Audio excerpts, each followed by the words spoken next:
to be a Mitchell Lee right now. Make some noise for Vincent Schultz, everybody. Vincent.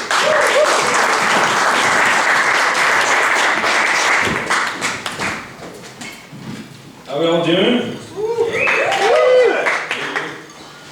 Just put your hands together because we all just found out what happened to D.B. Cooper. Eh?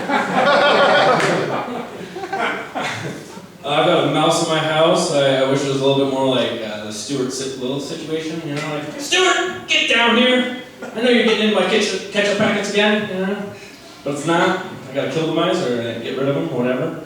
I actually like mice and animals, so I'll try and catch and release. But when you do that, you gotta drive like the mice like 2 miles out of where you, like the radius of where you caught them, otherwise they'll find their way back, right? I like to double down and I'll blindfold them and then spin them in circles until they get dizzy.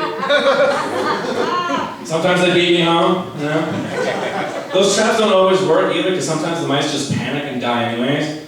Now I'm driving the bodies 2 miles outside of town and dumping them in the woods, you know? So I might as well just be tying bricks to their feet and tossing them in the lake and have them sleeping with the fishes, you know?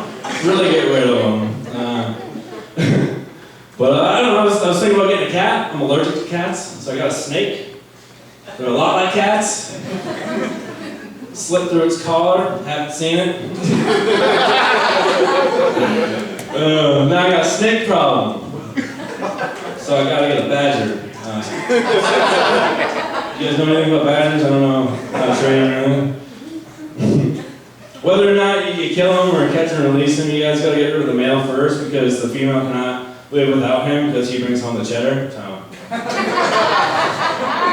That's a cheesy joke here.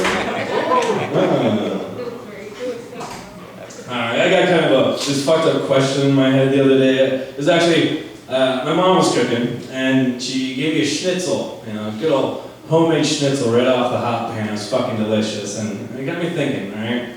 So I want you guys to do something for me. Think of your favorite dish, your favorite meal, whatever, put that taste in your mouth, alright?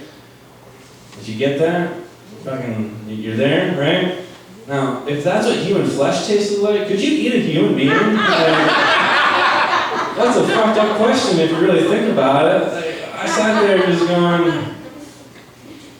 this is pretty good, you know? Like, if I was a cannibal, I guess I'd be like a top shelf connoisseur. I'd go for The Rock or something, you know? He'd probably take about a good year to eat. He's real meaty. But if you want something that falls off the bones, you know, just put Halle Berry in a pressure cooker for about an hour with a can of beer and just fall right off, you know?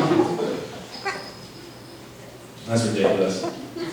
I honestly still haven't come up with an answer though, so it's crazy. I will tell you two things though. I'm not going to kill it, and if they sold them on the shelves in stores, I'd probably get 2 for the freezer, so. I just made a joke about eating people. Right. It's 2020. Anything's possible, you guys. Anything's possible. One book I gotta read is the Bible. Normally I don't like to make jokes about things that I don't know anything about, but you can go ahead and thank God for the internet, because I can just Google everything.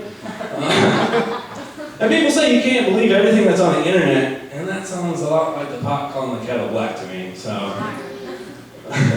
But I'm just curious about things, you know, like when was Jesus really born? We say it was the 25th of December, you know, but nobody really knows. They just knew it was around the winter solstice, and then they cast like stones in the darkness, and they just landed on December 25th, and they came up with Christmas, you know, yay, presidents, that's awesome. But what I thought was hilarious was when I was researching this, I came across the line, nobody could find any of Christ's family members for further comments. I was like, come on. Really? A name like Christ and you couldn't find anybody? They should be so popular back then, turning everybody's like water to wine, right?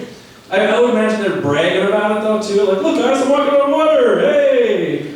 But like, where's Maury Povich when you need him, you know? Your results are in and you are not a Christ, I'm sorry.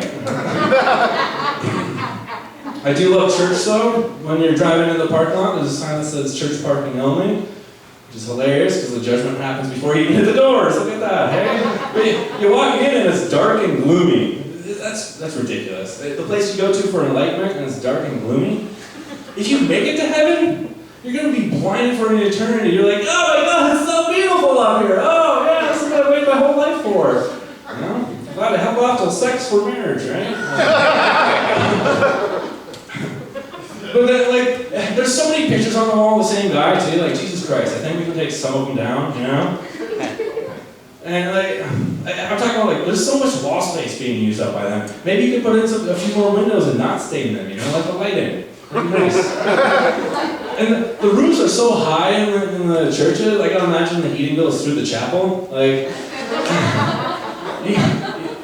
you know those videos of those people just like going into shock when a priest just raises his hand out to him? I bet he's just writing down the heating bill costs, and he's like, look at all those zeros. No wonder they're pandering for money, you guys. They can't afford the fucking cheese platter when they bring out the crackers and wine. That's ridiculous. Anyways, that's my time for tonight.